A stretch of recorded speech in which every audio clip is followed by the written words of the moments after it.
Hi, I'm James Gardner, host of Your History, Your Story, a podcast for everybody who Hi, I'm James Gardner, host of Your History, Your Story, a podcast for everybody who loves stories about interesting people and events told by those who uncovered them from within their own family trees. This, we hope, will inspire you to discover and celebrate your history and your story. In today's episode, you will become what you think about. We will be speaking with accomplished movie and Broadway producer, radio host, and pioneer of cable TV through satellite technology, Al Parinello. Al, who's an entrepreneur, is also the owner of the historic Surflight Theater in Long Beach Island at the Jersey Shore. He will share stories of his humble early years in Hoboken, New Jersey, and his path to success that was filled with hard work and challenges. Al will also tell us about the friends and mentors who helped him realize and achieve the dreams he had since he was a child. So I'd like to welcome Al to our show. Welcome, Al. Well, how are you, James? It's really great to be here. I'm looking very much forward to having a discussion with you. Same here, Al. I'd like to start by asking you, where were you born and raised? Can you tell us about that? Sure, absolutely. I was born in a mile square city where two wonderful, amazing things happened that people seem to know about. The town is Hoboken, New Jersey. The two amazing things that happened there was, and a lot of people listening to this probably know that this is Frank Sinatra's town. Born in Hoboken, raised in Hoboken, and everybody in Hoboken knows that. At least they did know that when I lived there. I'm not sure Frank Sinatra music is as popular as it was once. When I lived there, I was born actually late 40s, 49. I hate that. I wish I was born 1 year later, so I can say the 50s. So I spent the 50s and the 60s and part of the 70s there. Number two, it's where the first game of baseball was played. Yes, I know that. And what year was that, Al? Oh, I'm not a historian. I don't know the years, but it was 1800s. It was an Elysian field. All I can say is that the historians continue to say that's where the whole game started. So that's kind of cool, considering that I'm a baseball fanatic. So Hoboken was a nitty-gritty town. When I was there, it really was not a clean town. It didn't have all of the things it's become. Hoboken today is the place to be. It really is a suburb of New York City. It was just one of the nicest places to grow up and one of the greatest places to play all kinds of stickball and games in the streets. We were lucky. We had an empty lot on our block. I was on 8th and Bloomfield Street. That lot was Yankee Stadium to us. We would every day, my friends and I would actually be in that lot for at least 4 hours after school. And we would just play stickball, punch ball, any kind of ball you can imagine. It was a glass-strewn lot. And I have the stitches in my right knee to prove that point. Oh, yeah. I fell in the lot at one point catching a ball and landed on a busted Coke bottle. Ouch. Were you mostly playing stickball or baseball? That particular time we were playing touch football, but mostly we were playing stickball because there were two buildings on each side of the lot. There wasn't an outfield. The outfield was imaginary. If you hit a ball off that wall and it reaches that wall, it's a home run. So at this time, you're talking about the late 50s, maybe. Were you interested in professional baseball at that time? I was a Yankee fanatic. I wonder why. What was going on with the Yankees back in the late 50s? Well, late 50s, they were a powerful team, but early 60s, they were the world's team. My grandmother, of all people, used to take me to Yankee Stadium twice a month during the summer. And we'd take trains. I don't even know where we were going. I didn't pay attention because grandma was taking me there. Next thing I know, there it is. There, the house that Ruth built right in front of me. And we would get over there. I mean, I actually saw people like Kennel and Maris and Yogi Berra and Whitey Ford on the mound. It was just an amazing experience to watch these amazing players. To see Mantle hit 3 home runs in one game, As a kid, you're in love with the Yankees and you're in love with Mickey Mantle. And he hits 3 homers. He did it for you. He did. You know, it's like, yeah, he knew I was coming to the game today. Happiness, happiness. Every day was fun. We prayed that somebody would get a new refrigerator because we'd get to play in the refrigerator box when they threw it out. It was our fort. And we would hide in it. And then people started throwing rocks at it.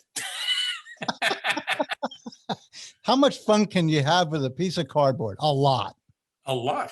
You can have more fun with a piece of cardboard that is absolutely free than anything that you can buy in a store. Al, I want to ask you about your mom and dad. Can you tell us about your mom and dad? Sure. If there was ever a marriage that should not have happened, it was my mom and dad's.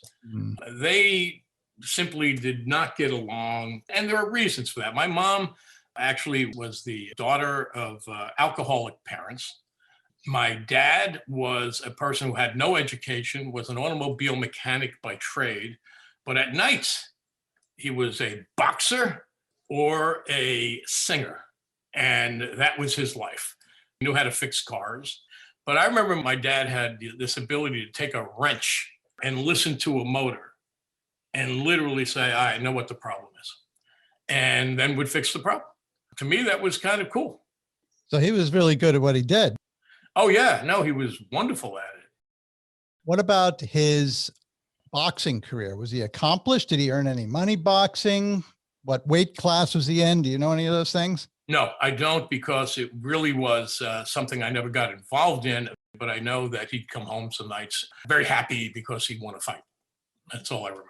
You know, so he was just that kind of a guy. My mom was an amazing woman. If you could take the word love and personify it into one human being, that was my mom. My mom was the most generous person on the face of the earth. She loved everything and everybody. She was intelligent. She just didn't have much of an education. She worked hard always as a kid. She would tell us stories. I mean, you know, the stories were horrible to hear, but you got to deal with reality. She would tell us stories about Christmas Eve, and they didn't have a tree because they couldn't afford a tree. So Christmas Eve, whatever's left over on the stands, abandoned. And then she and her brother would have a drill, and they'd bring home remnants of trees and sort of drill holes and stick branches in them to have a tree. They were very resourceful. Yeah, yeah. My mother ultimately, after the divorce, became a very self-learned woman and became a stock market chartist. What did she do to learn that art? She looked in the newspaper to see who was hiring, and she got a job at some office in Journal Square. And then they saw talent. Next thing I know, she's training in being a chartist, and she had this natural gift and was able to do stock market charts. And they paid her very well. So life was good. My mom, if I had a friend over the house, the friend had clothes that were dirty or had holes or rips in them, she would go out and buy my friend's clothes. Oh, God bless her. Just a lovely, lovely human being. Al, did your mom work in Hoboken or did she work in New York City? She actually worked in New Jersey, in Journal Square, one of the big towns in Hudson County surrounding Jersey City and Bayonne and places like that. She had 4 kids. I have 3 brothers. She literally took us under her wing and was able to provide for us and give us what we needed and food on the table every night. Did your dad come by? Did you see him much, or did he have much to do with you at that point or not? My dad was actually remarried. He married a school teacher. Ironically, so did I. But they had a pretty rough relationship also. One last question about your dad at this point. Did he ever continue with his music career? Right till the end, every time I saw him, he would sing. And his favorite song was Old Man River. Really? Oh. And he had that sort of baritone voice to pull it off. His wife, Ruth, when they were preparing to get married, Ruth had an interesting idea. She didn't want to do a typical wedding, but it's just sort of interesting how things like this come together. She decided that there was this little show in New York City back then that opened in 1960. And it was called The Fantastics. And it was down in the Sullivan Street Playhouse in Greenwich Village. She decided that what she's going to do is take the wedding party out for a dinner after watching the show. So she literally bought the majority of the seats in the theater. It was a very small theater, it only had 115 seats. And this is your father's second wife? That's correct. So obviously we were there that night. I have to tell you, it was one of the moments that absolutely changed my life. I've always been a media guy. When I was a little boy, I was the guy who was writing letters to ABC television, CBS, and NBC. And I would write them and tell them all the mistakes they were making. The biggest day in my year was the day that TV Guide was published for the new shows, premieres of the new season. I would rip that stuff up. I would take pages out. I would make notes about, and then I'd make predictions. And I'd say, this is a stupid show. And then I'd write a letter to CBS and I'd say, what's wrong with you people? Can't you see that this is a failure before it even starts? And 99% of the time I was right. I was a TV baby. TV was the most important thing in my life. I'll get back to the Fantastics in a minute. But I got to tell you about the only thing that amused me when I was a kid was television. I really was not a great student. I went to school and I was bored out of my mind. I didn't understand all these things they were trying to cram into my head. At night, I found a show on television that also changed my life. And that show was Steve Allen's show. We had a black and white Admiral TV. I believe it was 17 inches.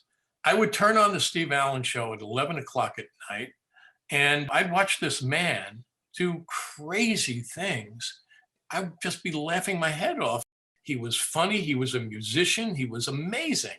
And I would say to myself, I got to know this guy. I just want to know this guy.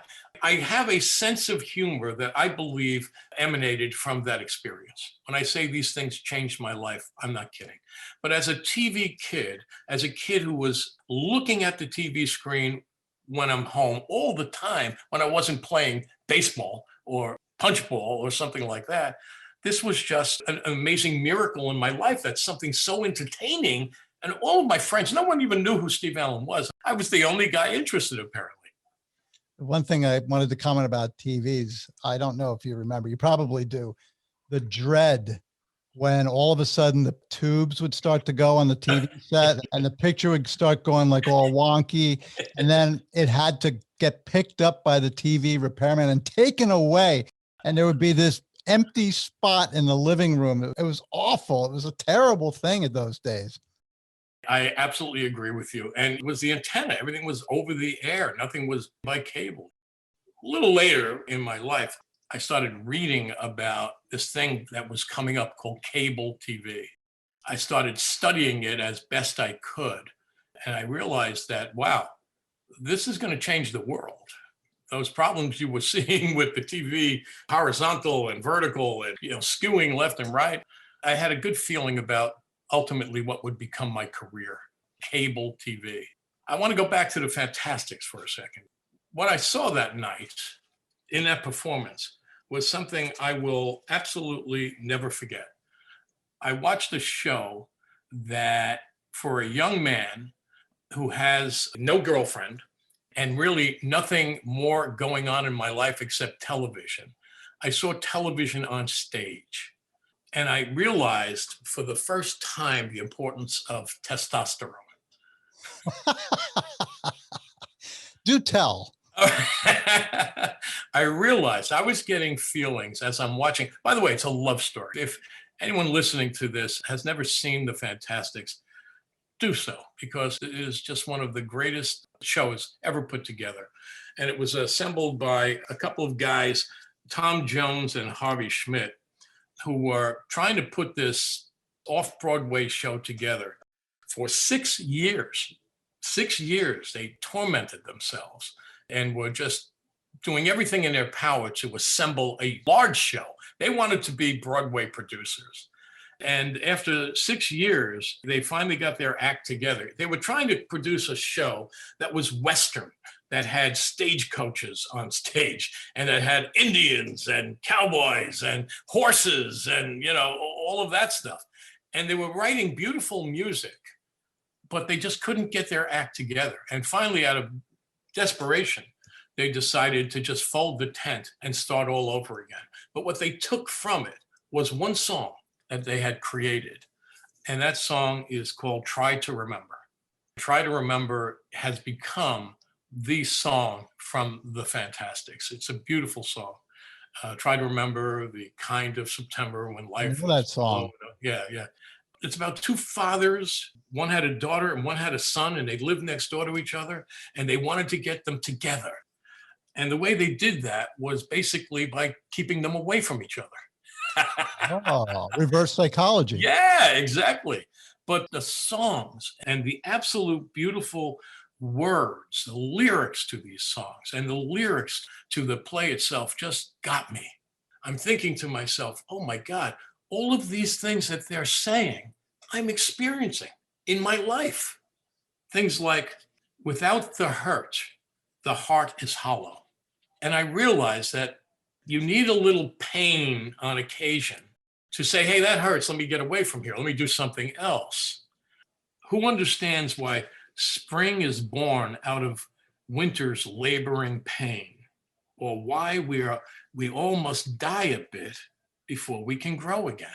Every time I heard something like that, my head was exploding. How beautiful is this? That meld with the beautiful music. I was absolutely astonished at how beautiful this play was. How old were you at this time, Al? I guess I was maybe 17, 18, something like that. I was at that age where I was starting to realize that even though throughout high school, I was really pretty much nobody. I hated school. I wasn't participating in any sports and I just wanted to go to the lot and play softball with my good buddy, Sal. We would hang out together and that was my life. And suddenly, boom, this explosion takes place. And I'm thinking to myself, wow, can people write like this? Can I write like this? How did they figure out how to produce this thing? Can I produce like this? Once again, television. All I did was watch television. So I sort of started getting into some habits that I didn't realize were sort of pretending that I was having a career in television. One of the things that I started doing, so the Merv Griffin show was shot in New York. So I would take the 63 New York bus and I'd go to New York alone. And I'd sit in the audience and I'd watch them produce shows. But I wasn't necessarily watching the show. I was watching the various monitors in the studio and thinking, oh, I get it. The director wants that shot. Now I understand it. And now he's got a wide shot so we can see everybody's reaction to that. And now he's got an audience shot to see the audience's reaction. So you were seeing these things not as a layperson. You were actually thinking, how does this all come together? You're not just there to watch the show like, say, I would. You were trying to see how it was being done, all these different behind the scenes things that were going on. So it really was unlocking something in you, almost like a gift that you already had in you. Basically, that's it. But I didn't know it at the time.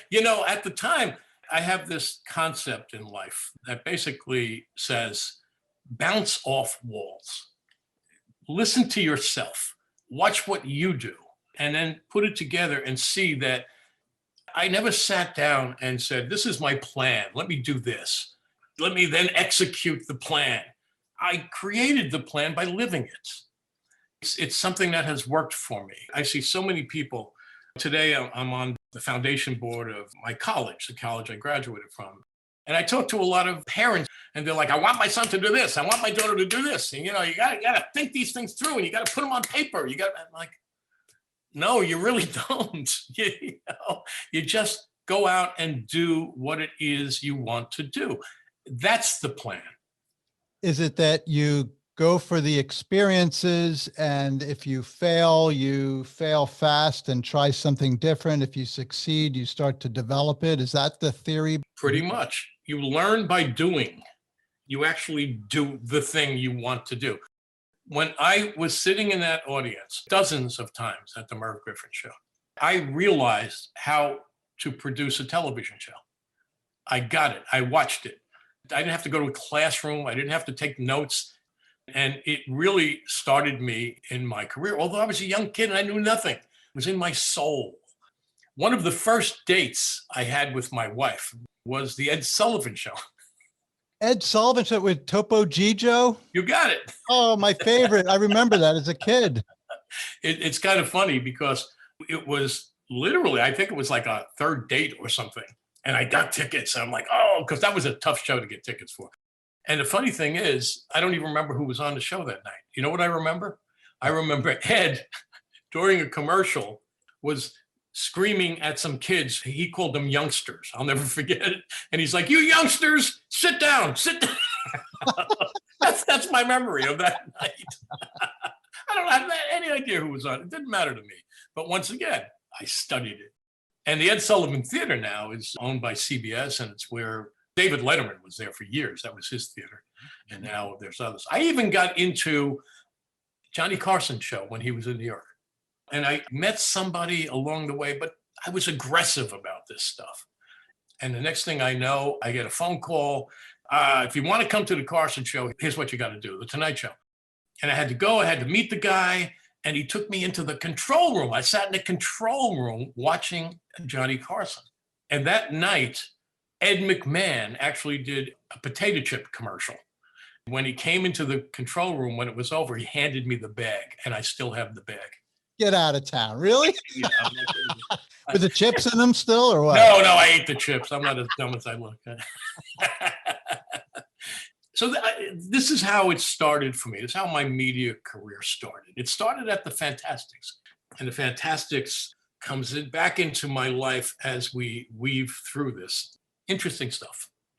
Good. So now you are graduating from high school at this point. You've got this love that has been unlocked for television, for broadcasting, all the nuts and bolts that go behind putting on a show. It's all kind of seems to be in your heart. This is the type of thing you're interested in. What happened after you graduated from high school?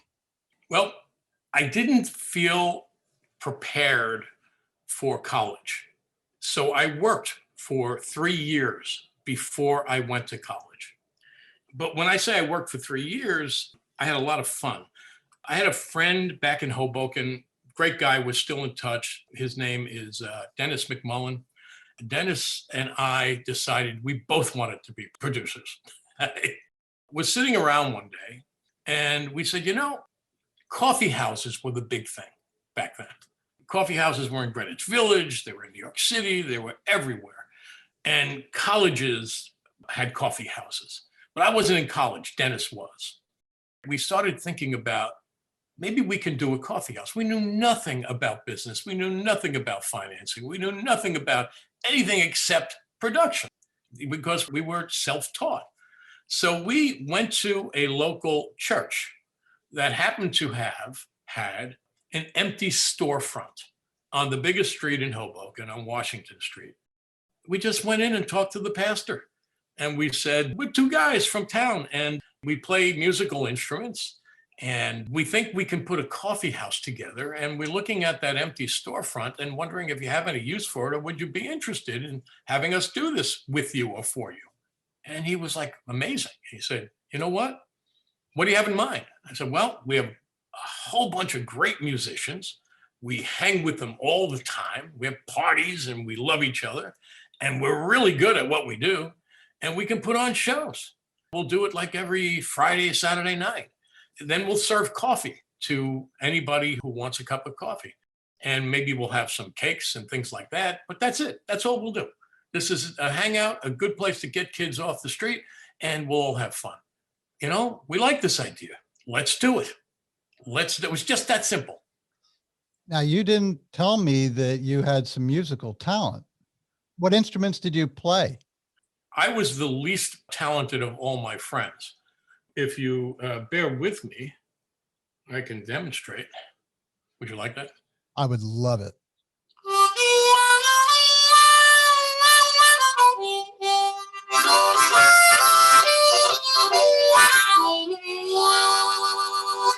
Thank you. Oh, if you're the least talented, then they must have been amazing. I had this wonderful friend by the name of Charlie Mottola.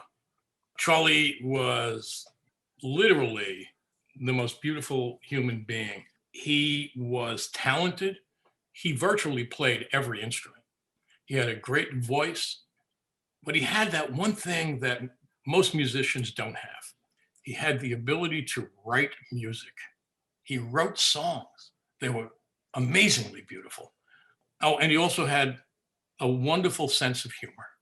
When I think of Charlie today, Charlie unfortunately is no longer with us, but when I think of him today, I see him sitting down in a comfortable chair with a dog either on his lap or at his feet, just playing beautiful music and singing, and then making you laugh because he was hysterical. He was the funniest guy. He was a later day Burl Ives. Burl Ives. I remember Burl Ives from Rudolph the Red-Nosed Reindeer. That's all anybody remembers him for, right? You're absolutely right. But the most loving human being I've ever met. Now, he was one of the people who worked with you on this coffee house. He would perform there. He was a star. When Charlie was playing, every seat was filled. He was just magnetic. We became best of friends. You were doing this coffee house. So you're in your late teens and you weren't making any money in that coffee house, were you? Or was this just a volunteer type of a position? Yes, no money. We sold coffee and gave all the money to the church. Yeah, at least they were willing to let you use their property to do this, but the least I guess you could do is give the coffee proceeds to them. But it gave you an opportunity to do what you loved. It was, not only did we find incredible talent, people were knocking on our door to play there. The newspapers were doing articles about us. Dennis and I, who were the producers, we actually started taking this talent that we had and putting what we called hootenannies together. And we were putting hootenannies in any organization or church who invited us. It wasn't a business. It was pure love. It was what we did. And what did you do to put food on your table or in your stomach? We were still living at home. I got myself a job at Stevens Institute of Technology. It really was the first job I ever had in life. I mean, I had a small salary. When I say small salary, I'm not kidding. It was $1.25 an hour. And I will tell you that it is where I got the most significant education I have ever had in my life, because I suddenly took myself out of fantasy land and hootenannies and coffee houses and TV shows, and I suddenly had responsibility. The Stevens Institute was in a place called Castle Point. It was the only place in Hoboken that had trees and grass that you can lay in. And the smell of grass was everywhere because they were cutting it every day somewhere. It was like going into the country. And on top of all of that, it had a view of New York City. Beautiful view. It was great. We didn't talk about Frank Sinatra at all, but that's what he used to do. He used to take a walk up to places in Hoboken where you can see across the river. He was a singer, as you know. He wanted to get to that city. And in a sense, that was pretty much my own desire. Either that or replace Mickey Mantle. You know, it was okay with me. But I'm getting back to Stevens Institute right now because I was in the mailroom. That was my job. It's where I learned all the rudimentary foundational stuff about business. I had none of this knowledge. I learned to respect people. I learned to call men sir and women ma'am, and to show up on time. And the reason I learned to show up on time is because once I was late. What happened then? Well, you know, you had to clock in. You had to put your card in the big clock. Yeah. And then it goes up to the office. And if they see that I showed up late, I was called to come in and speak to the department in charge. And I went in and they said, "This is intolerable. You were 3 minutes late and we're docking you 1/4 of an hour," which I think turned out to be about 30 cents. Right? Ouch. Yeah, right. Now 30 cents might not mean much to people listening today, but back then it was a Spalding. It was a ball. It was a rubber ball. That was my life. Mhm. I mean, without Spalding balls, you can't hit home runs. You would lose them to sewers. Ah, And then we would dangle people. We would hold people by the ankles as they lower themselves into the sewer after getting the big cover off the sewer plate off the foundation. And then they retrieve all the balls, but it was very dangerous. But we did that. I remember one day, it was a gift from heaven. It really was. I was just taking a walk. I don't know what I was doing or where I was going. But suddenly I saw that someone had left two, not one, two glass gallon milk containers. Now, that might not mean much to people, but I knew that those containers each had a deposit on them, and they were worth 25 cents each. And it was like a lightning bolt. This is amazing. And I bring the glass things up to the supermarket, and they handed me 2 quarters. And oh, wow. Excellent. that was Yeah. 2 Spalding balls.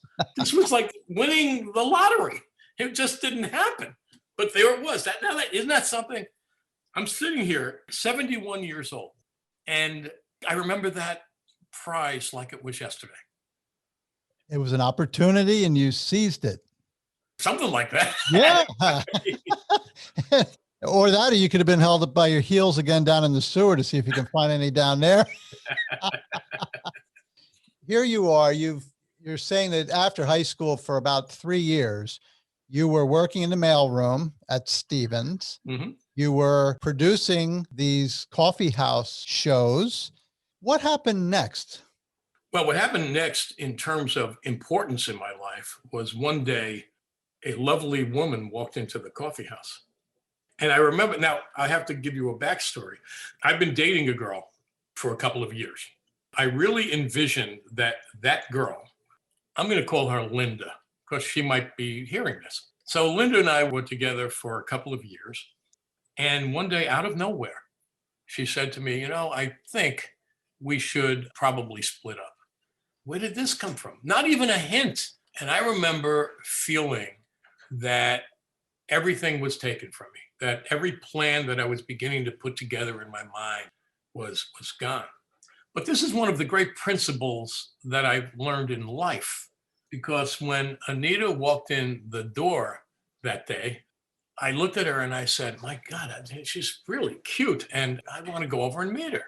And I did so, and I made some terrible jokes and she laughed, which was even better. I said, look, if you like this sort of thing, I have my friends playing in Morristown next week. Would you like to go? Of course I would. Of course I would. I'm like, oh my God, this is great. So as we started getting together, this principle formed in my mind. And the principle is that no matter how bad the negative you're experiencing, every negative is accompanied by the seed of an equivalent benefit. Hmm. And the job is to find the seed and nurture it. And what grows is a benefit that is so much larger than the original problem. If Linda did not dismiss me, I never would have met Anita.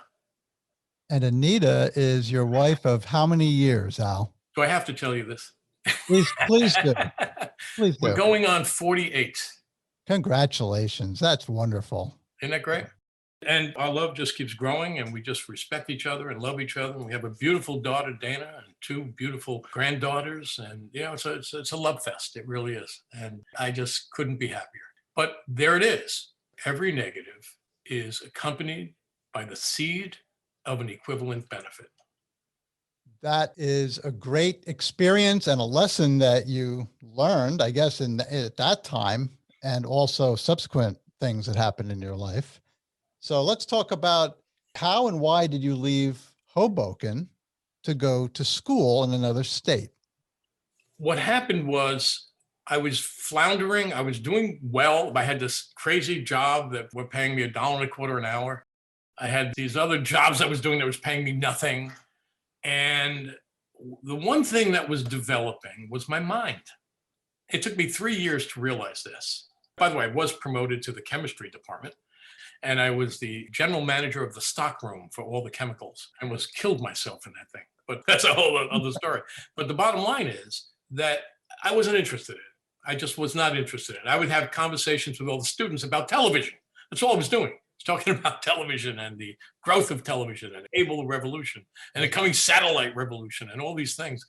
My mom encouraged me to go to college. My friends were in college and I was floundering, but I wasn't worried about it. I was very comfortable. I was very happy just trying to make these little things happen. I decided that I'd be looking around at colleges, and my mother started doing some research. She really wanted me to be a success. I'm just so thankful for her being there. And she was encouraging me virtually every day. You know, we got to get some catalogs. We got to stop looking around. And I know I didn't have any money, and she didn't have enough money to send me to college. And so we didn't really worry about that. It was just like, let's get the ball rolling and we'll figure it out. She told people of my interest in broadcasting and wanting to be a TV producer. Suddenly, she heard about this school in Boston. And the school in Boston was the school to go to. It was a junior college, and it was a school that specialized in broadcasting. It was the only school in the nation that actually had color television in the studios to teach kids. And they had stereo radio system. It was all on campus. So everybody would be hearing all the shows. So you can specialize in radio. You can specialize in front of the camera, acting, or you can specialize behind the camera, producing. So, or you can specialize in radio. So ironically, it sounded like a home run to me. Now, here was the problem. I just met Anita. Anita is in New Jersey. And if I do this, I'm going to Boston. That was a conundrum that really was very painful because I didn't really want to stop this relationship. We were really digging each other, to use the language back then. So at any rate, my mom and I decided to fly up. Now, neither of us has ever flown in an airplane at that time. You're terrified or excited? Well, we're a little of each, to be honest with you. Very excited. You know, we were the annoying people on the plane who were taking pictures out the window. It was funny. It was the Eastern Airlines shuttle. It lands right in Logan Airport, but it was one of the most thrilling days of my life. My first airplane ride, if I remember correctly, I believe the fare was $11.25. Oh my goodness. And people smoked on the plane back then. Yeah, that was uncomfortable. But my mother was a smoker, which unfortunately is the reason she died as a young woman. She smoked 4 packs of cigarettes a day for 40 years. Oh my goodness. That's a lot of My mother died at 64 years old. Way too young. Terrible. Too young. I have already lived 7 years longer than her. The world really lost one of the great people, but that's another story. So we interviewed and I was accepted. I remember I was months away from when I had to get up there. So I guess I had 3 or 4 months. And just to give you an idea of my biggest problem, which was leaving Anita, I remember thinking to myself, it's not fair for me to be tied with her at this point because I'm taking care of myself, but you know, she's going to be left without a boyfriend. Not that that was going to be a problem for her, but I felt bad for her. Sure. So I decided I should probably not attempt to keep this going. So I just didn't call her for a while. And I know she was sensing that. Ultimately, one day, a little thing arrived in the mail. It must have been weeks that were gone that I hadn't called her. And it was one of these things that she picked up at a store, which was in a roll. and it was all rolled up. It was this thing talking about the attributes of a Taurus, right? Remember, everything was astrology back then, right? So, Yeah. and I'm a Taurus. And she underlined all of the things that she loved about me. Aw. And I got this thing, and I'm like, well, I am such a fool. I can't leave this girl. I can't do this. I love her. So I immediately called her and we worked it out, you know. She came up every once in a while to Boston. I came home. We worked it out. Then I went away. One of the things that I did not have when I went to Boston, I was a very shy guy. It doesn't sound like it, but I was very, very shy. I had a hard time meeting people. I was the guy who didn't raise his hand in school. I was shy. I think it all came from the fact that when I was in high school, I had acne. That acne told me that who would want a face like this? Who would want, I had an inferiority complex like you would not believe. And I remember it. It was very painful. My guy friends would accept me, but I didn't have a girlfriend, all those years of high school. I was just rather lonely. That's why I played stickball. But at any rate, when I got up to Boston, I realized something else, that I don't have a choice. I just have to make this work. I would take long walks alone. I'm like, I don't really know anyone here, but I just broke through. I didn't have a choice. And there it is again. There's a success attribute that everyone should understand as far as I'm concerned. When you put yourself in a position, you are forced to do the right thing. Now, if I wanted to be a lonely guy and sit in my dorm room for a couple of years, I would have failed there. And I just started opening my mouth and I started talking to people. Is it fair to say you were reinventing yourself? Absolutely. As a matter of fact, when I came home, people didn't know who I was. Who is this guy? He's talking. He's talking. He's got things to say. He's telling jokes. He's slapping me on the back. Now, my understanding is that you ran for an office at school and you ran with some promises of doing something at that school. Can you tell us about that? Well, that's one of the ways I found that I could force myself into situations. I found out that you can actually run for freshman delegate when you enter the college. And of course, nobody did that because what's that? What's a delegate? I don't even know what it means. I know I'm a freshman, but what's a delegate? So I went in and I talked to one of the people in the office and they said, we don't get a lot of people running for these things, but if you're interested, we'll definitely support you and give you what you need to run. So I said, I'm running. And they said, great. So now you need a campaign. Instinctively, I just said, how about a coffee house on campus? Done. It's the only thing I know how to do, right? Coffee houses are very popular. I know I could do it, but I needed the support of the school. I started having discussions with the admissions people who got me to deans to talk to. And they said, you know what? There's a room downstairs in one of our buildings. Kenmore Square is where we were. But downstairs in one of these old buildings, they had a room that was not being used for years. It just sat there. You had to walk down 2 flights of stairs to get to it.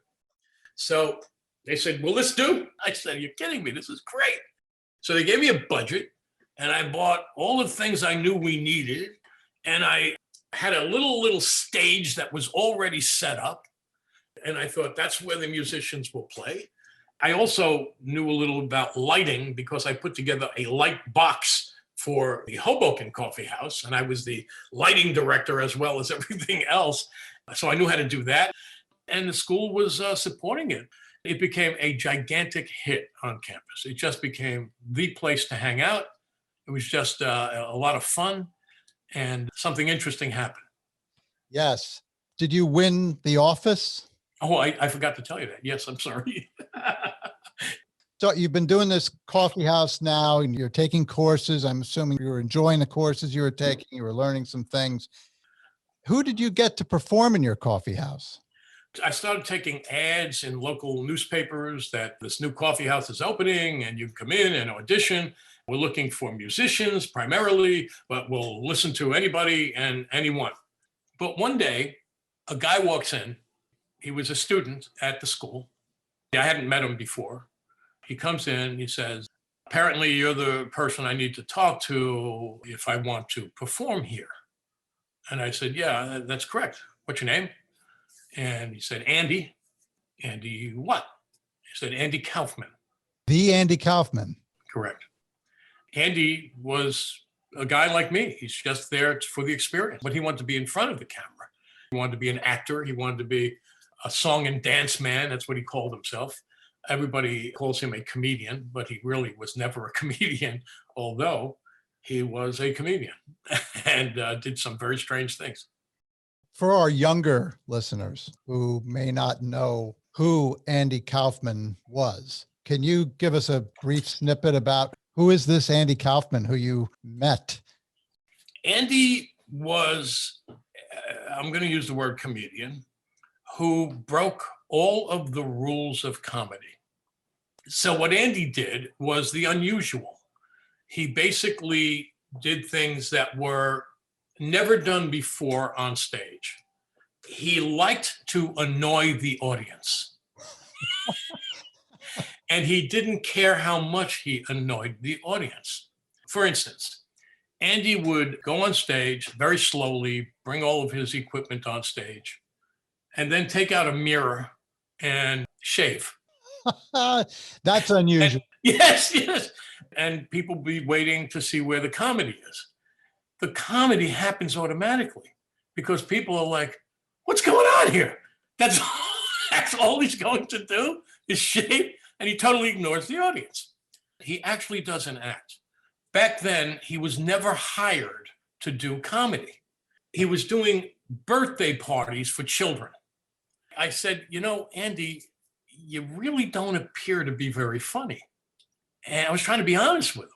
And he said to me, I am funny, in the most unfunny way you can imagine. So I said, all right, I'll tell you what, let me take all your information down and I'll call you if something is available here. It turns out I actually was in trouble one weekend because somebody I had hired called and said they can't make it. And I had one person on my call list, and that was Andy Kaufman. He's still waiting. So I called him and I said, Andy, you're on this Friday night. He's like, I am? Yeah. So come and do your best thing. And I'm thinking to myself, I hope this guy doesn't let me down. And I got to tell you, he did a routine. It's all the stuff he ultimately became known for. Andy was in the TV series Taxi. I remember that well. He played Latka Gravas. And Latka was the garage idiot who basically made everything work in the series. Back then, he called that character Foreign Man. And Foreign Man was hysterical. He would say, I want to do an impression for you. I want to do Johnny Carson. And then he'd say, okay, ready? Okay. I am Johnny Carson. That was it. That's all he'd do, huh? So dumb, so horrible that it was hysterical. It was like, it's ingenious. Is it true that you were the first one to give Andy Kaufman a paying performance? Yes. I am the first human being to ever hire Andy to do comedy, and it was that night. I paid him $5. We had a full house. As he was doing this magical show, I was on the floor laughing. I was so excited about watching this amazing talent come out of this guy who was so unusual that I could not believe what I was seeing.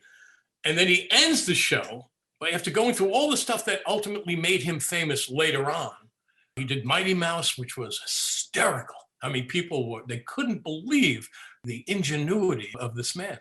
He did bongo drums. He does his whole routine with different voices, and you think you're hearing a story, and you're not. It's just different voices. It was ridiculous, and it was funny because it was ridiculous. Totally ridiculous. And then he ends all of his performances, usually, with his dead-on impression of Elvis Presley. Elvis actually is on record as saying it's the best I've ever seen. That was Andy. Andy did sadly pass away at a young age. Yeah. Andy passed away at 35 years old. Oh. Saddest funeral I've ever gone to. Andy and I became buddies. Going back to that performance, by the way, to show how unusual Andy was, before he had the performance, I got a phone call from his father. Andy gave him my number. He said, I just want to thank you for hiring my son. He comes from a beautiful family. I know them all very well. And that's why I got the thank you from the father. And then the mother called about a few days after the performance. She said, I just want to thank you so much for paying my son. And it was just an amazing thing. It's not like that any longer. I've hired a lot of comedians since then.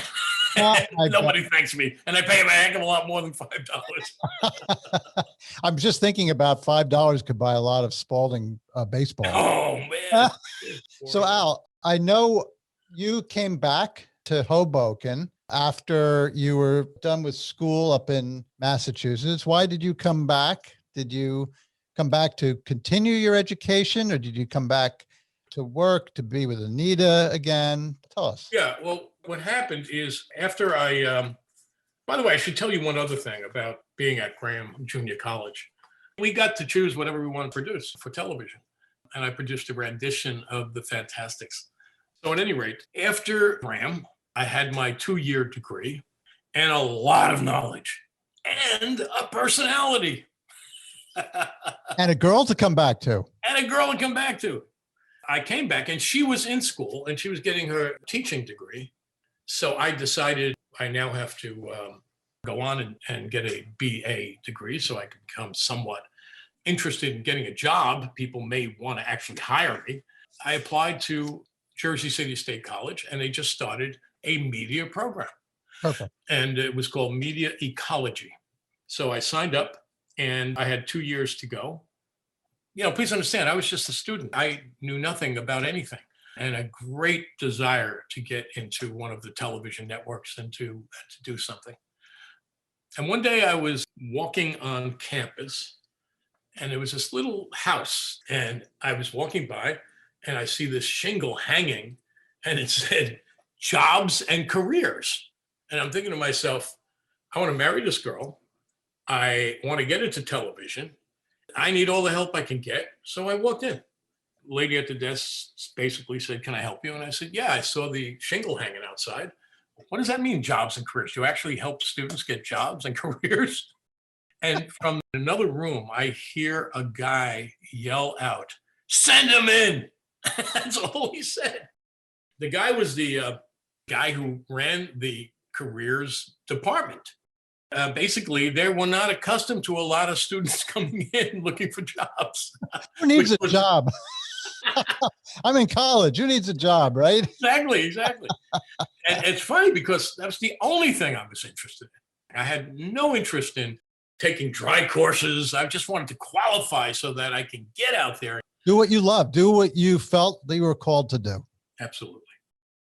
So who is this guy you met? This was a gentleman called Frank Capone. And he turned out to be one of the most important people in my life. How so? Frank was a congenial guy, liked to laugh, didn't take things apparently too seriously, but he had a hardcore side to him.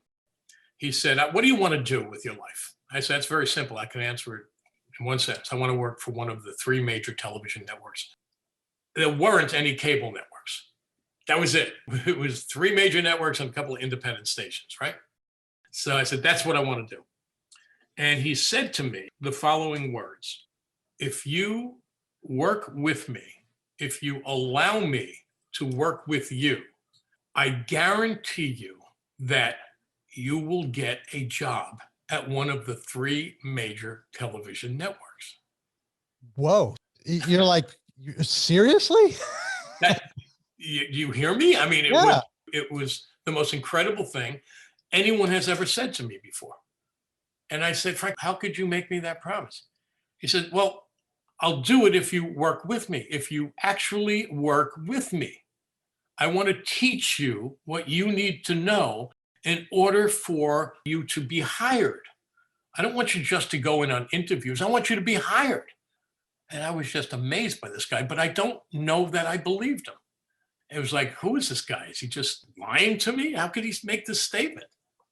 When he said, you have to work with me, Is that how you got introduced to his hardcore side, like his Oh, expectations yeah. from you? So turns out that Frank had a good track record and he was very, very good at what he did, but he didn't have enough students that he could believe in. And his attitude was, if you just want to just jerk around, don't look to me. I'm not going to help you. But if you show up on time and if you respect my time. Yeah, you'd already been docked that 25 cents. You had already learned your lesson. So he was assured, I am very, very serious. I have 2 years here. I want to know all about all the stuff I don't know. And he said, good, we'll start with your resume. And I said, okay, how do we do that? Meet me here tomorrow. When's your schedule? When do you have a couple of hours? Boom. And I said, okay. Next day I went in and he said, okay, what have you done so far? And I had accomplished a few things that I didn't know they were valuable. At one point I took a job and I produced a black and white documentary called A Classical Hoboken. It was the most simple thing, but it came to me and I said, I want to do this. It was the Bach concertos. And I was taking a music course and I was in love with Bach. I loved the sound of what Bach had produced. And I said, I'll use this music. And it was the Brandenburg concertos. I took cameras out and I shot things that were totally about the city of Hoboken. I shot the hot dog guys on every corner. I shot the thousands of pigeons eating in the park. I shot tomato gardens in everybody's home that I knew who had a tomato garden. Things like that. Were you doing this while you were in school now in Jersey City as part of your scholastic work, but now you're under the guidance of Frank Capone as well? Pretty much. But I had already accomplished that when I saw Frank. I put myself through college by working 5 part-time jobs and took a full curriculum. I'm not saying that for any other reason except to say I had to. That's the only way I can afford to be there. Right. So I had weekend jobs, I had summer jobs, I had counseling jobs, I had tutoring jobs. And then I found this job that was producing, and I was the luckiest guy in the world. So now I'm excited to hear, did Frank Capone fulfill his promise to you to get you a job at one of the major networks? Well, Frank Capone became one of the biggest pains in my rear end because every time I turned around, I would finish a class and the professor at the end of the class would say, Al Parinello, can I see you before you leave? I'd go in to see him. Yeah, what can I do for you? He said, well, Frank Capone left me a message to tell you that he needs to see you immediately after this class. He has checked your schedule. He knows you have 2 hours. So Frank and I were working together. Every couple of days I would see him and he'd teach me a little more. So if you didn't have a wall to bounce off, then he was it. Yeah. He was giving you that experience and that drive, and he was testing your mettle, really. He really was. Now it's 1.5 years later. I've gone through Frank Capone for 1.5 years of counseling. I've met with him. I've had dinner with him.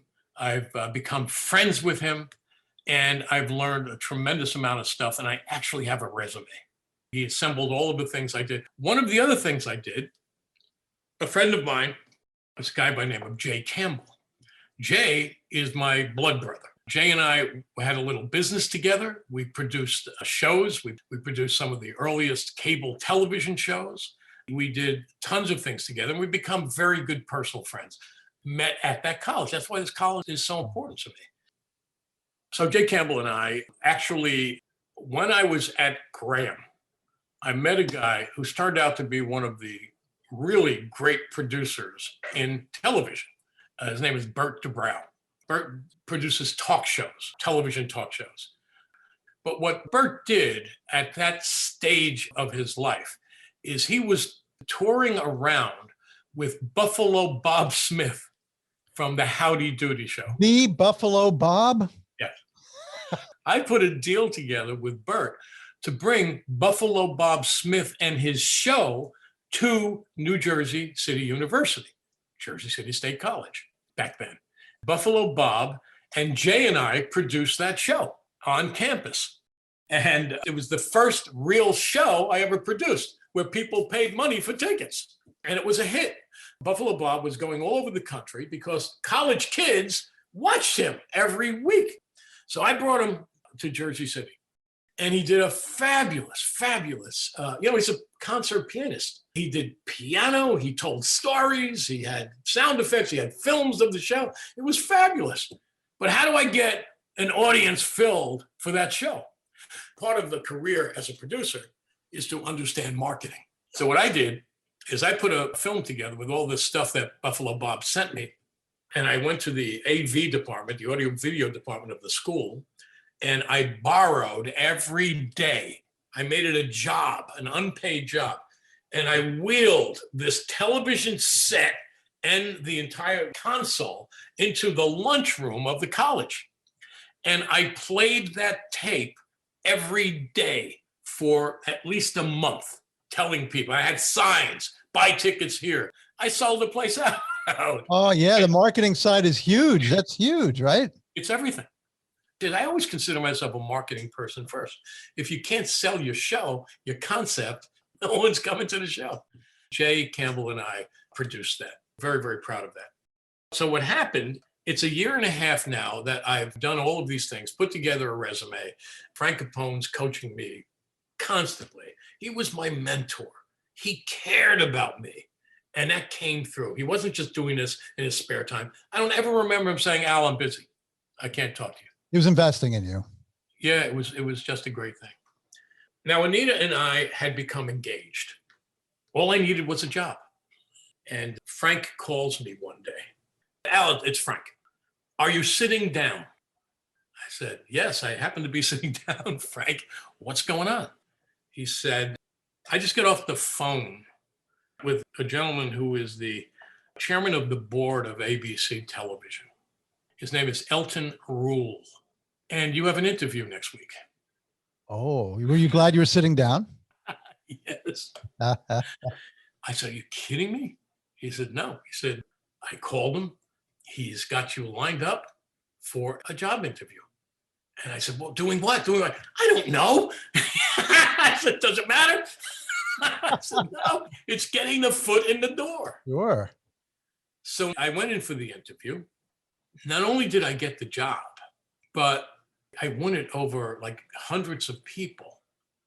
I got, with the job, the first job from the school that was on a work study program. So the school was going to give me my final 15 credits that I needed. And I would be working at ABC with a salary. Oh, it's a double win. Yeah. Wow, terrific. So you're getting college credits, you had your foot in the door, and you're doing what you were hoping to do. You know, I was a very, very lucky man because I ask people all the time if they have a mentor.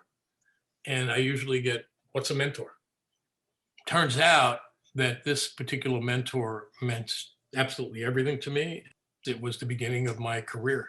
I spent a couple of years at ABC Television learning the business side. My job was to clear stations so that if a special program was coming up outside of the regular programming, and they would preempt that and put a special program in, they had to be cleared. Every station had to accept it or deny it. So I was on the phone with stations all day long, learning the clearance process and learning the affiliation agreements that stations have with the network. So it was a fascinating place to be. And it taught me about networking. Not only was it a cool thing, but my first phone call was to Anita to say, we can get married. Yeah, you have money coming in. You got your foot in the door. That's great. Now, you moved on from ABC. The next place you worked brought on a new adventure, both to you, but to TV in general. Can you tell us something about that, Al? You know, as I said, at the beginning of my adolescence, I was writing letters to the major networks and telling them that their programming is horrible and that they got to do something about it. And then I advanced at one point to knowing a bit about the technology. While all this stuff was happening, in my spare time, I was reading about the advances of television. I would write to the government and I'd get letters. Often they'd send me brochures and things about this new technology that was in the distance, but definitely going to happen, called satellite communications. One of the things I guess I neglected to tell you is that when one of the jobs that I had, remember I mentioned I put myself through college with these 5 jobs Yeah, yeah. well, one of them was I was actually selling cable television subscriptions door to door for a cable company in northern New Jersey. And I was setting sales records. 1972, because of my excitement about cable television and my excitement about all of these new programs that are going to be coming in from different ways, I was able to sell it. Back then, I was selling the Madison Square Garden package, Nixon Rangers games, of the horse show, the dog show. And Yeah. I make it sound like a Hollywood production. You know, I do the analysis. If you went there, you couldn't get in, but now you've got it coming into your living room. This is before any of this stuff happened. I was getting paychecks on a weekly basis of over $1,000. I was a Wow. Back kid. then. I mean, Yeah. that's a nice payday now. Yeah. So I was getting awards. They were giving me awards that I was selling so well. I remember the manager of the system came over to me one day and said, "What is it you're doing? How is it that you're?" I said, "I'm just honestly, I know what I'm talking about, and I'm just telling them how exciting this is." You know, before cable, there was 3 channels. Yeah. That's it. So I made it sound exciting. But one of the other things I was doing, I was learning about the coming satellites that were going to be opening up an array of channels. So I had cable TV experience, I had satellite knowledge, and I had network television experience. RCA was about ready to launch the first satellite into geosynchronous orbit above the equator, 22,300 miles from Earth. And they were looking for a representative to change the emerging cable television systems to satellite communications, from terrestrial communications to satellite communications. What's a terrestrial communication? Well, before satellites, in order to get a television signal from, let's say, New York to Pittsburgh, you had to buy a line or a microwave feed from one city to the other one. They were very expensive because you would pay per mile per hour for that feed. Oh. When you go satellite, you literally beam a signal, an ellipsoidal signal that covers the entire country. You buy transponder time, and then the entire country gets to see it. All they have to do is put up an Earth station. Now they're dishes. Ah, gotcha. Yeah, so it was changing the entire technology of how television was distributed. So RCA was looking for somebody and you ended up getting the job. Yeah. Because you had credentials and experience. So I wrote a letter when I heard that they were looking. I got an appointment. This turned out to be, at the time, the most incredible opportunity any guy in my position could ask for. This was now a way to change an industry, to become an important player, and to ultimately make a lot of money. What's wrong with this? All I had to do was not blow the interview. So I went in for the interview in my best suit, which wasn't anything to talk of. I met with a guy by the name of Lou Donato. Lou Donato was one of the pros at RCA. Lou Donato has been in every division of RCA. He's top level vice president of major divisions.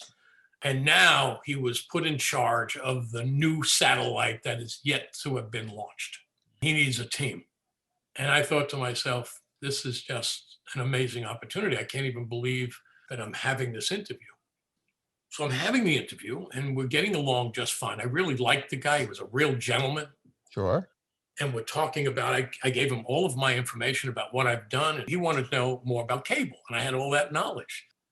Halfway through the interview, everything seemed to be going really, really well. And suddenly, Lou lights up a cigarette. One of the things I have not disclosed to you is that I had asthma as a child. So I was beginning to get affected by it, but I'm putting on a show now. I'm trying not to look affected. I see this interview going down because I'm suddenly feeling weak, and I'm feeling like, I can't do this. I can't take the smoke. And I said, okay, I got to say something. I said, excuse me, Mr. Donato, if we are going to go forward with this interview, I really would appreciate if you could put out your cigarette. Oh, and you're thinking, what's he going to say? Yeah. Well, I'm thinking I was going to get thrown out of the office. Oh, he said, oh, I'm so sorry. I'm so sorry. In the back of my head, I'm thinking, I just blew this. Yeah, you're done. I'm done. It was a small office. It's not like we had this great, and the ventilation wasn't good. It was just all coming at me, and I just felt it. I went home dejected. I was totally dejected. I'm like, that was my opportunity. Why did I open my big mouth? Why didn't I just deal with it? A couple of days later, I get a phone call. Al, it's Lou Donato. You got the job. So Al, did he admire the fact that you said something to him? He didn't say anything about it, and I didn't say anything about it. Months went on, and I started finding clients. I knew the cable operations, and I knew Showtime, and I happened to have met the guys in charge of Showtime, so I gave them a call. Let's talk. And we started having discussions. So after a while, Ted Turner and I sat down, and he had the first superstation. He had a superstation before he had CNN. It was Channel 17 that he owned in Atlanta, and he wanted to turn it into a national TV station. But in order to do that, he had to create what is commonly known as a common carrier. So a whole separate system had to be set up, and I helped him with that, and we ultimately got him on the air, and the superstation was launched. HBO was in the wings. All this stuff was just, and boom, boom, boom, boom. I was invited to conventions to speak about satellites, to speak about the advent of, what's coming next. And it was literally the job of my career. I will tell you a story that will blow your mind about a call I received one day from a guy by the name of Bill Rasmussen. Bill Rasmussen gave me a call and said, I hear you're the guy to talk to if I want to get into satellite distribution. I said, sure, what's your program? And he said, well, it doesn't exist yet, but we're playing around with putting a sports network together, a New England sports network. Just for New England. Just for New England. And I said, okay, that's fine. He said, I'm in a rush here. I'm trying to get all this together. It was hard finding you. So I said, fine. I said, what's good for you? He said, I don't remember what it was, but we'll call it next Wednesday. I looked at my calendar, and it turns out I wasn't coming into work that day because I had been working overtime and stuff. And I said, Anita, I'm going to be home with you. He said, oh, it's like really important. I heard the aggressiveness in his voice. So I said, all right, look, hold on a second. I went into Anita. I said, would you join me next week? I have to go up to Bristol, Connecticut. And meet with a guy about a satellite. So we worked that out. And I went up to see Bill. I made the presentation. I said, tell me more about your network. So he said, we're in the beginning stages, but it turned out it was a well-appointed office. I was dealing with deals that we're talking about 50 million and up to grab a satellite transponder, multiple year transponder. And I didn't know who these guys were, but everything was appointed well. And when I had these meetings, my job was to take it back and to either give it a thumbs up or a thumbs down. So it was a great meeting. At one point, and he was there with his son, Scott. And I said, can I ask you guys a question? Why do you want to keep this as a New England network only? I said, you realize if we get you on the satellite, you're going to be throwing a beam covering the entire country. Why are you limiting yourself, to New England? And the reason was he was a New England guy, and he was an administrator for the New England Whalers, the hockey team. So that was his thing, and he knew the New England people. I got it, but I didn't get it. You're wasting 9/10 of what you're paying for. Right, of what you can do with it. Yeah. Right. So I said, have you considered maybe taking this thing nationally? Because I'm meeting with only national people, and this seems a little odd. We went back and forth, and his son started hitting his computer and trying to find out answers. And there was one tariff. You had to go to FCC to get tariffs approved. And there was one tariff on the books that no one was buying, but it was a less expensive tariff to start out with. And the reason was that it was a preemptible transponder. So that if somebody else had a problem with a transponder, we would throw them off the air and put, but it was less expensive. We would do that, but as long as it's an agreement that you're going off the air if we need your transponder. And there were only 12 transponders in the satellite that handled video. And I had already had about 8 of them sold. So we were getting really near the end. It was getting to the point where they had to put up some serious money soon. There was a finite number of transponders to a satellite. Only 12 video transponders at that time.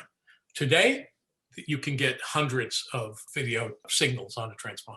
They had to make a decision pretty quickly. Yeah, he agreed. Now, he had some things set up to get money. Getty Oil were the people who ultimately said, yes, I will back this thing. I became very friendly with him, and watching him go through the process, putting all this stuff together was almost crazy. But he did, and he qualified. And I sent him a telegraph, not a fax, a telegraph, where they stuck these little strips of paper on other paper and spelled out the thing, right? I read about it in a history book once, I think. I know exactly what you're talking about. The telegraph has been printed in 3 published books about the beginning of ESPN, because it was the telegraph that gave them this very valuable transponder.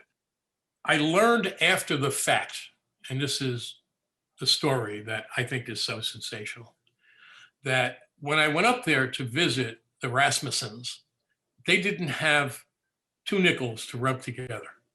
Bill was just fired from his job at the New England Whalers. Scott didn't have a job, and they were traveling home to Bristol, Connecticut from their seashore house in New Jersey. And they're trying to put on some sports on the radio. They couldn't. There were no sports. One of them said to the other, wouldn't it be great if there was a radio thing that's on 24/7 with sports? Wouldn't that be great? And then the other one said, hey, what about doing that on television? How about 24 hours a day on television? That's how the idea was born. They had no money, but they were committed to try to get this thing rolling. They did everything in their power to make it work. So ESPN was born because Bill Rasmussen went to a bank with his credit card and asked the person behind the counter, how much cash can I get from this credit card? The answer was, we can advance you $8,000. And that $8,000 borrowed on his credit card is what basically made ESPN work. And ESPN today, as of a couple of years ago, I don't know what it is today, but it's worth over $50 billion. Wow. And you saw it form. Yeah. Amazing story, Al. That really is. But you see, what's the lesson that was learned here? Yeah. Never give up. These 2 guys had to struggle, and no one would commit until they had the transponder, and they couldn't get the transponder until they had a partner with money, and they couldn't get the sports until they had a partner with money and a transponder. So they needed all of these things and actually pulled it off. And eventually it did, and now we have ESPN. That's an unbelievable story. I think I'm breaking news here today. I have never seen that story printed about the $8,000. And I've read everything, I'm sure, about ESPN. It's part of my life. Thank you for sharing that with our listeners, Al.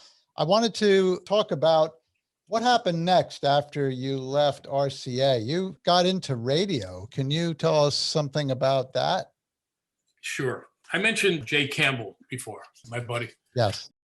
It was the beginning of cable television. We put together our own company, and we were actually producing shows, financial shows for a couple of networks, also talk shows, nothing elaborate for television. We were also putting together infomercials. We actually had an office on 53rd Street in New York City. We opened this thing up. We kept it for a while. I began teaching as an adjunct professor at New Jersey City University, Jersey City State College. But I was in the industry. And because of that, I wasn't teaching from textbooks. I was teaching from what happened today. Can I ask you, Al, were you doing this while you were working with RCA? Was it after or before? When were you doing that? Nights. It was night courses. Yeah. So wherever I was doing that. Gotcha. Something happened in the course that I will never forget. I had a very hot course. Every seat was taken because the word was out that this guy knows what he's talking about, and he's out producing programs. He was the satellite guy, and boom, boom, boom, boom. When I was teaching at the college one night, I had the kids all riled up. They were very excited. Everyone's asking questions. And a speaker knows when he's got the crowd. Just feel it. There's no other way to explain it. Yes. I had them. And then I looked in the back of the room for some reason. I caught one of the students literally sleeping, back of the room, kind of hiding. And I lost it. I didn't scream and yell, but I lost it. I had everyone charged up. And when I saw that, that was my only focus. I don't get any better than I am right now, and you're sleeping. I reject this. I don't understand it, but it happens, and that just got me. I said, you know what, guys, let's pick it up in a few days. I don't really want to do this anymore. I just left. On the way home, thinking, well, I can't allow that to happen. I worked too hard to have anybody in my class who's going to fall asleep. I was so into this material. There was a guy in my life who I started subscribing to his audio tape service many, many years ago. And that guy was named Earl Nightingale. His key to his writings and to his books was that anybody can do anything if you gear your mind up and you follow the rules of success. And he came up with a rule that was originally attributed to Napoleon Hill before him. But boy, he polished it up, told the story in a way that you couldn't stop listening to him. He called it the 7 most important words in any language.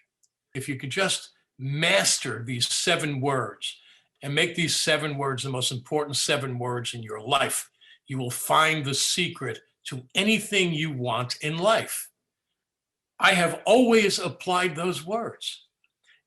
The problem with it, when I tell you the 7 words, you're not going to think much of them because they're so simple that you disregard them and you think, how powerful can that be? When you begin thinking about them, you'll understand how powerful, in fact, they are. And here's the 7 words. You will become what you think about. You will become what you think about.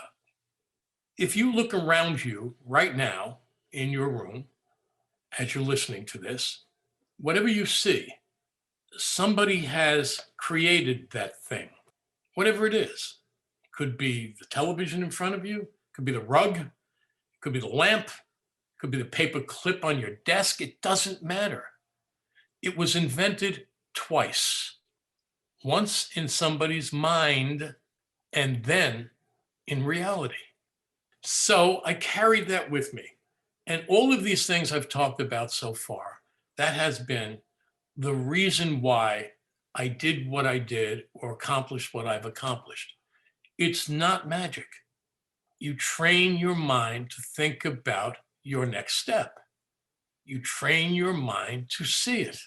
You experience it in the mind first, and then it has to happen.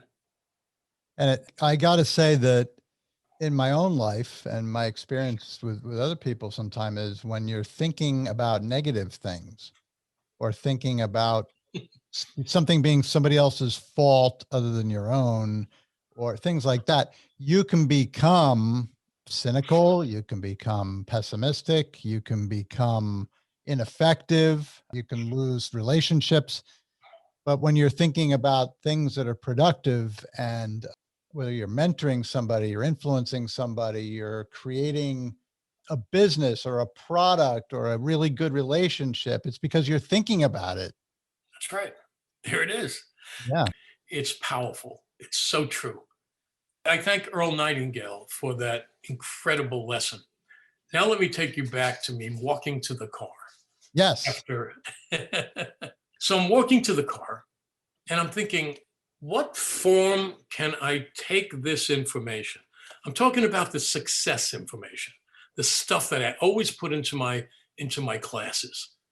All the stuff about the media is the work. But how do I also get them excited? I got in my car. I'm beginning to drive home. It's sort of like my mind left my body. And I'm driving. I know I'm driving. I'm seeing the road, but I'm also thinking. And suddenly something appeared that was just a flash. And it was to take this concept of success to radio and to put together a radio show on the topic of success. Then what flashed in my mind, I'm saying, well, where? And I'm thinking, you can't start in New York because that's New York. That's where people wind up after 20 years of working in Oshkosh. Everybody wants to get to New York. I've always been a talk radio show listener, and there were only 2 talk radio stations in New York at the time. And one of them, I thought I'd have the best shot at least having a conversation, was WMCA. Now, WMCA was a celebrated radio station. It's where the great masters of radio worked. When I got home, I said, okay, I'm taking this idea to WMCA. When I walked into the house, I said to Anita, I have to go into my office and take some notes. I emerged like the next morning. I filled a yellow pad, every page with every thought I had on the topic. Next day, I go into the office with Jay and I lay the yellow pad down. I told him the experience and let's turn this into a radio show. And by the way, who do I cast to do the show? So immediately we said, we'll do the show. Sure, why not? Exactly. We're the guys, and it just became another project in our company. But the bottom line is that I then started putting meetings together. The first meeting was WMCA. It was owned by a family at that time. And the son answered the phone and said, yeah, come in and talk. You guys have an experience? You ever do radio? Ever do radio? Well, that's not a good sign, but have you worked at other radio? No, we haven't. So I found out something very interesting in that meeting, that there's just always another way. When you hit a dead end, the point is they're not interested in paying anybody to come on the air to see if a show works. They want a show that works, right? But they'll try you out if you purchase the time. And we said, okay, we can do that. Said, well, we need to do an audition. We need to hear you. We need to hear you on tape. We need to do all this. And I said, well, what if I bring you advertisers immediately? Now, I didn't have any advertisers, but I had a list of who I thought might have an interest in advertising in such a show if it existed. I personally went down New York University because they were one of the top ones on my list. Why? Because I've heard them advertise on other radio shows. Mm-hmm. And B, they have something called the School of Continuing Education, which is a night program for anybody to take courses, uncredited, just for information.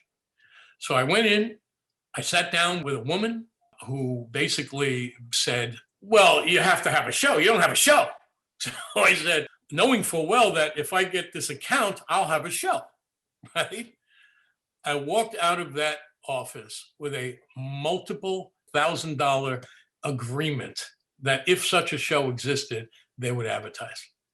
I now had literally a check in my hand that I could bring to WMCA and say, when do we start? And that's where it began. And that's where it began. And that was the toughest part. The easiest part was putting the show together, producing it. One of the things about Jay and I is Jay and I were the perfect team. He is the nitty gritty stuff, and I am the big picture guy. You complemented each other then. Absolutely. It was beautiful. So what was the name of your radio show? It was called Your Own Success. And how long was that show on the air? Well, that show was on the air for years. And then we went to national syndication. So we were on over 150 stations throughout the country. So we're on the air for 6 months or so. Mm-hmm. We were just going in, doing the show, having fun. I created a couple of ideas that I started reading ads in the Sunday Times about businesses for sale. And I would call unique businesses that people were trying to sell. And I'd say, I'd like to interview you. And then our listeners might have some questions for you. But I was finding all the interesting ads. I give tours of where stars used to live in New York, and I give limousine tours. That was interesting to me because it's got a little showbiz, connection to it. That went a long, long way. People actually listened for that segment of the show alone. We had no idea how the ratings were going. Kept coming back, and the phones were ringing. One of the things that happened is the manager of WMCA, he basically said to me one day, guys, I want to take you two out to lunch. And I'm like, it's all over. We had no contract. So what happened is we sit down at lunch, and he didn't seem very happy. And I'm thinking, we're going to get fired. The show's over. I thought we were doing a good job, but I guess not. So he said, I want to show you something. I have to give you this piece of paper. Oh, God, this is going to be it. And I opened a piece of paper. All I see is numbers. I have no idea what I'm reading. And his name was Frank. I said, Frank, I don't know what this is. I'm sorry. What is this? And he said, that's your ratings, Hal.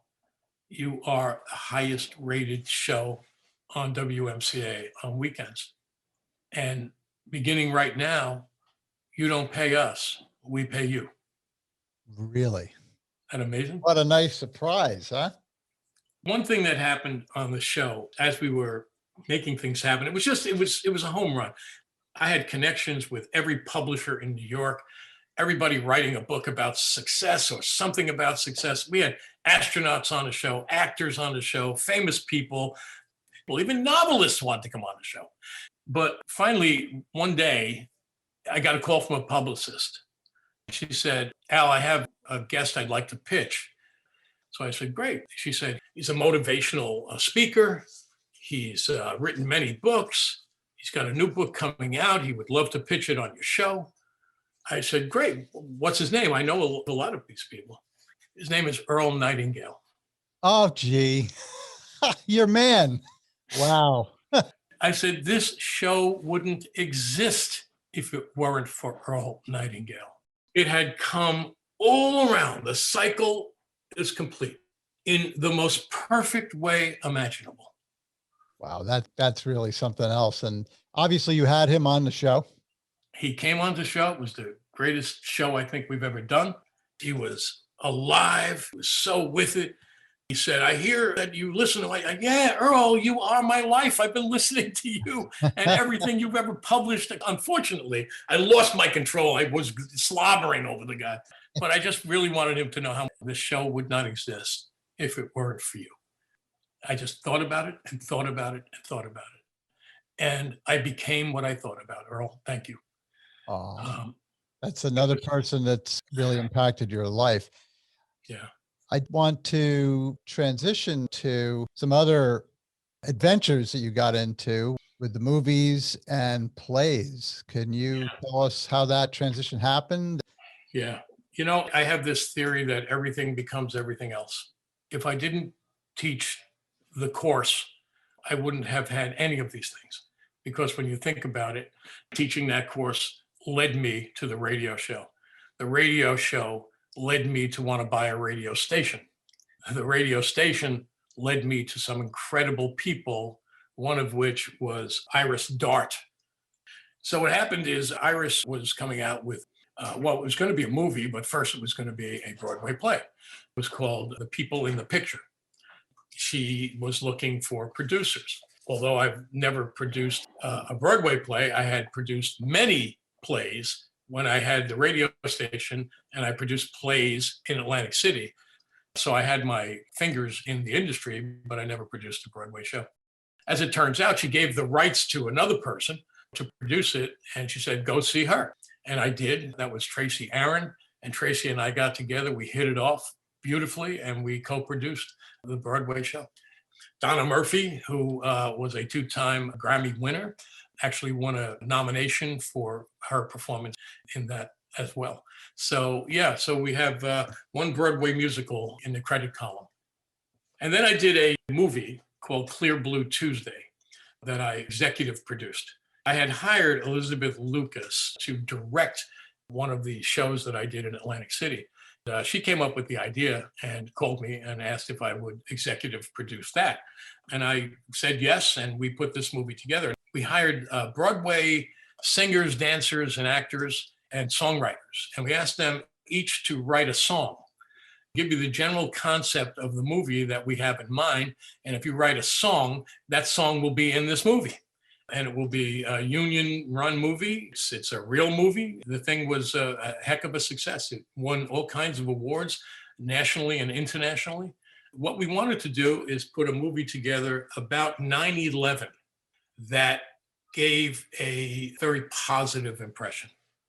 And we took it past the disaster and to how it touched human lives. It's something that we're looking to do other things with now. So there's discussions going on about a potential play coming out of it, musical coming out of it. It's a beautifully, beautifully done play. 16 original songs. And I got to tell you, it's something I'm exceedingly proud of. And that's called Clear Blue Tuesday. If you remember 9/11, it was a Clear Blue Tuesday. I thought it was the perfect title. I remember that day well, and it's so nice that there's a movie that tells of something positive that could come out of something so tragic. In more recent years, you have entered the Jersey Shore scene, the Surflight Theater. Can you tell us about that adventure? It happened actually 3 years ago. We're in our 4th year coming up. It's the Surflight Theater. Surflight Theater is actually 72 years old. It is a performance art theater, one of the original summer stock theaters. We're open from the spring till Christmas. We've got all kinds of Broadway musicals, and we've got comedy shows and all kinds of different entertainment that we bring in from all over the country. It's an interesting community. It's Long Beach Island in New Jersey. And the reason Surflight Theater works is because in the summer, people who have second homes all flock to Long Beach Island. There's only something like 9,000 people who actually live on Long Beach Island. But in the summer, from let's say July 1 or July 4th weekend, right up till Labor Day, there's about 125 to 150,000 people walking all over LBI and needing something to do. We sell out pretty rapidly in all of our shows. It's a 450-seat theater. I guess there's only so much miniature golf you can play down at the shore in the summer. And that's what most people do, right? But it's funny because over the years, Surflight has been the anchor. I didn't own it when it was closed, but closed for 3 years. When it closed, the restaurants were suffering, the golfing was suffering, and when there were no shows, there were no people playing golf, or less people playing golf. So we're glad we got it back open. It's performing very well. Of course, currently the problem with the virus, and that cut us back a little bit last year. We actually had to put a tent up so that people would come out and sit under a tent on a place across the street from the actual theater. We weren't allowed to put people in the theater, but hoping that this summer things are going to be a lot different and there's all kinds of great entertainment coming up. So we're all kinds of ready for it. And you took your experience in producing movies and your experience with marketing, just your interest in entertainment, broadcasting, your networking skills, and you pulled it all together and you've got the Surflight. I wish you the very best with that because, man, what a great opportunity to have a place like that here, right in New Jersey, not that far away from. When you're in New Jersey, there's nothing really too far away from anything else. So Right. To have that available, and I've never been there, so I would certainly enjoy paying a visit there.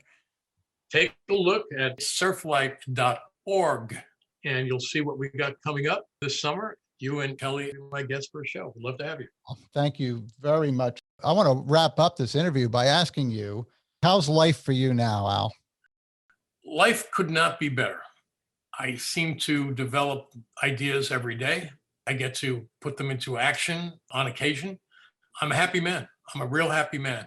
It's sort of tough to have a boring day in the process of writing my next book. Also, I'm a big collector of books. I have a library filled with just about every kind of book imaginable. It's keeping me busy. And I bet that you're using this time to continue thinking. Oh, are you kidding? It happens automatically. Ideas just formulate. Things need to be done. You want to leave this earth knowing you've accomplished some stuff. You're enjoying your family at this time too. Absolutely. We're lucky. Our grandkids are only 20 minutes away, so we get to see them all the time.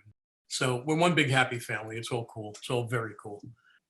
Al, what do you want your legacy to be? Probably something like he was a nice guy, a little odd at times. Sometimes he takes a path that is a little different from what could be average. A guy who gives back and only takes when he deserves to. Well, I can tell you this. I am totally intrigued by the story that you have told, starting with the stickball games in Hoboken and the mailroom job to the pioneer of satellite TV and the radio, producing movies and thinking about ways to really make things better and make things more interesting. And then top of all that, a 48-year happy marriage and a family that lives close by. I guess it goes without saying, Al, that you had your share of knocks and bruises through this whole process. I'm sure you don't get to do all those things without getting a few slaps.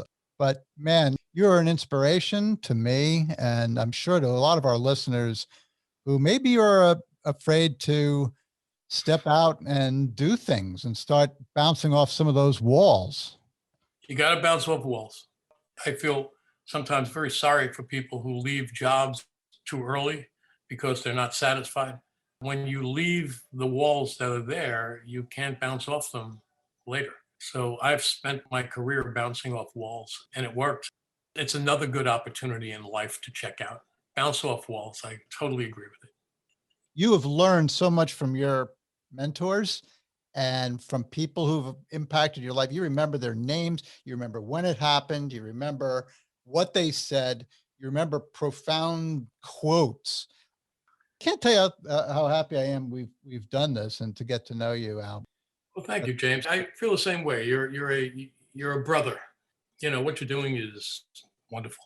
It's wonderful because I know there's no big dollars in it for you. You're doing it from your heart, and you're finding wonderful people. I'm enjoying every interview I've heard so far, and I'll continue to listen. And remember, the most important thing I can tell any listener to this program is you will become what you think about. Bingo. So, for all of our listeners, keep discovering and telling stories that inspire you and others. Have a great day. Thank you for joining us for this episode of Your History, Your Story. Please subscribe, share, and check out our website at yourhistoryyourstory.com for episode notes and bonus content. We'd love to hear from you if you have any questions, comments, or a story to tell. Be well and God bless.